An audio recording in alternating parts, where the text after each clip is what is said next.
60 ஆண்டுகளுக்கு முன்பு ராமேஸ்வரம் தனுஷ்கோடியில் நடந்த ஒரு பேரழிவின் கதையை ஏஐ காட்சி மற்றும் கிராபிக்ஸ் காட்சி உதவியுடன் இக்காணொலியில் நான் உங்களுக்கு காட்ட விரும்புகிறேன். வாருங்கள் வீடியோவுக்குள் செல்லலாம்.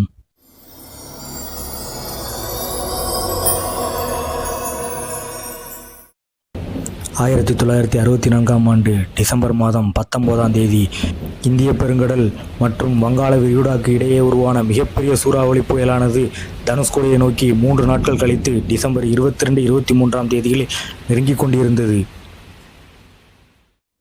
இதை வழக்கம்போல் வரும் புயல் மற்றும் சூறாவளியாக இருக்கக்கூடும் என கருதிய ஊர் மக்கள் சிறுவர்கள் விளையாடு கொண்டிருந்தாலும் அதை கவனிக்காமல் தாங்களும் கருவாடு விற்று கொண்டும் கடற்கரையில் உட்கார்ந்து அக்கம் பக்கத்தினரிடம் உரையாடி கொண்டும் சாதாரணமான வாழ்க்கையில் வாழ்ந்து கொண்டிருந்தனர். இப்படி சூறாவளி மற்றும் புயல் தனுஷ்கோடி கரையை நோக்கி நகர்ந்து கொண்டிருக்கும் அதே நேரத்தில் மெட்ராஸ் எழும்பூர் ரயில் நிலையத்திலிருந்து ஒரு ரயிலை பிடிப்பதற்காக மக்கள் வந்து கொண்டிருந்தனர். அது மெட்ராஸ் எழும்பூரிலிருந்து தனுஷ்கோடி வரை செல்லும் விரைவு ரயில். இது 23/12/1964ஆம் ஆண்டு கிளம்பிய இந்த ரயிலில் குடும்பங்கள் மற்றும் குழந்தைகள் மற்றும் பள்ளி சிறுவர்கள் சிறுநீர்கள் என 150க்கும் மேற்பட்டோர் இந்த ரயிலில் பயணித்தனர். ரயில் புறப்பட தொடங்கி சென்று கொண்டிருந்தது.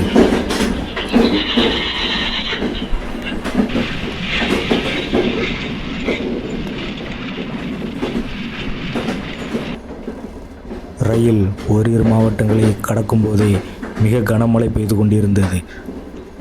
இதை வழக்கம்போல் வரும் சாதாரண மழையான கருதிய லோகோ பைலட் தனது பணியை தொடர்ந்து கொண்டிருந்தார். ரயில் மேலும் மேலும் மறு மாவட்டங்களுக்கு முன்னேறி வேகமாய் சென்று கொண்டிருந்தது. லோகோ பைலட் ஒரு இடத்திற்கு செல்லும் பொழுது அங்கே ஒரு ரயில் பாலத்திற்கு அடியில் உள்ள ஆற்றில் தண்ணீர் மெல்ல மெல்ல உயர்ந்து வருவதை உணர்ந்தார். மேலும் அவ்வேளையில் மழை மறுபடியும் பெய்ய ஆரம்பித்ததால் ரயிலை ராமேஸ்வரம் நோக்கி மெல்ல மெல்ல இயக்கி கொண்டிருந்தார் லோகோ பைலட்.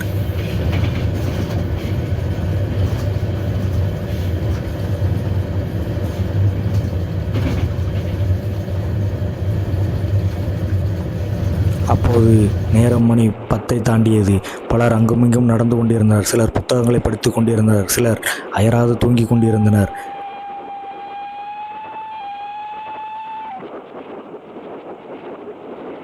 மறுபடியும் ஓரிடத்தில் மழை இல்லாததால் ரயிலின் வேகம் அதிகரித்தது. லோகோ பைலட் ரயிலை அதிவேகத்தில் இயக்கி கொண்டிருந்தார் ராமேஸ்வரம் நோக்கி. இப்படி ரயில் வந்து கொண்டிருக்கையில் ராமேஸ்வரம் அருகே வந்தபோது அதீத காற்றும் மழையும் கனமழையும் புயலும் பெய்து கொண்டிருந்ததால் லோகோ பைலட் ரயிலை அங்கேயே நிறுத்தினார். சுற்று மட்டும் கவனித்தார். ரயிலை நோக்கி பல அலைகள் எழுந்து கொண்டிருந்தது. மேலும் இடி மின்னலுடன் கூடிய கனமழை கனமழை பெய்து கொண்டிருந்ததால் சற்று தயங்கிய லோகோ பைலட் சிக்னல் கிடைக்காததால் வேறு வழியின்றி பாம்பன் பாலத்தில் ரயிலை இயக்கினார். ரயில் சென்று கொண்டிருந்த போது அதீத மழையும் கனமழையும் புயலும் காற்றும் சூறாவளியும் அடித்து கொண்டிருந்ததால் ரயிலை வேகமாக இயக்க முடியவில்லை. மேலும் அது பாலம் என்பதால் ரயில் வேறு வழியின்றி மெல்ல மெல்ல ஊர்ந்து சென்று கொண்டிருந்தது. அப்போது லோகோ பைலட் சற்றும் எதிர்பாராத நேரத்தில் மிகப்பெரிய சூறாவளி புயலில் அந்த அலை மிகப்பெரிய ராட்சச அலையாக மாறி ரயில் மீது பீறிட்டு பாய்ந்தது. ஆனால் இதையும் பொருட்படுத்தாமல் லோகோ பைலட் ரயிலை பயத்துடன் முன்னோக்கி இயக்கிய போது லோகோ பைலட் சற்றும் எதிர்பாராத நேரத்தில் அந்த மிகப்பெரிய ராட்சச அலை ரயிலின் கம்பார்ட்மெண்டில் பட்டு ரயில் கடலில் கவிழ்ந்தது. அதில் பல குடும்பங்கள் கடலில் மூழ்கின. தண்ணீர் பெட்டிக்குள் புகுந்ததால் அதில் பயணித்த பல குழந்தைகள் மற்றும் சிறுவர்கள் என அனைவரும் கடலில் மூழ்கி இறந்தனர். மறுநாள் காலை விடிந்தது.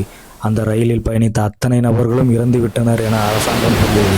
மேலும் ராமேஸ்வரம் தனித்தீவாக மாற வேண்டும், அது மனிதர்கள் வாழ தகுதியில்லாத ஒரு இடமாக அரசாங்கம் அறிவித்தது.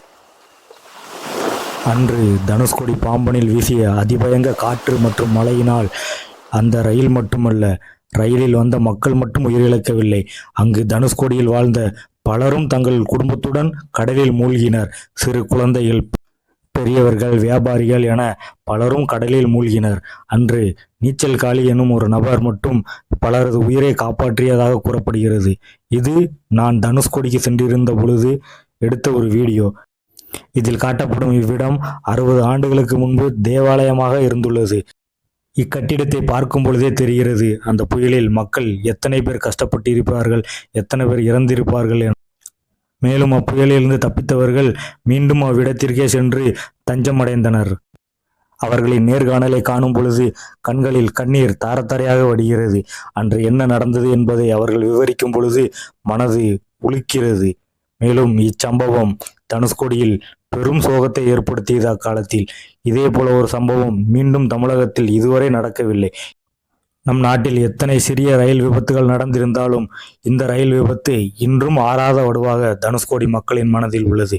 மேலும் இந்த வீடியோ உங்களுக்கு பிடித்திருந்தால் லைக் செய்யவும், ஷேர் செய்யவும், சப்ஸ்கிரைப் செய்யவும். இறுதியில் காட்டப்பட்டிருக்கும் இப்புகைப்படத்தில் உள்ள பெட்டிதான் கடலில் மூழ்கிய ரயில் பெட்டிகளில் ஒன்றாகும். மிக்க நன்றி.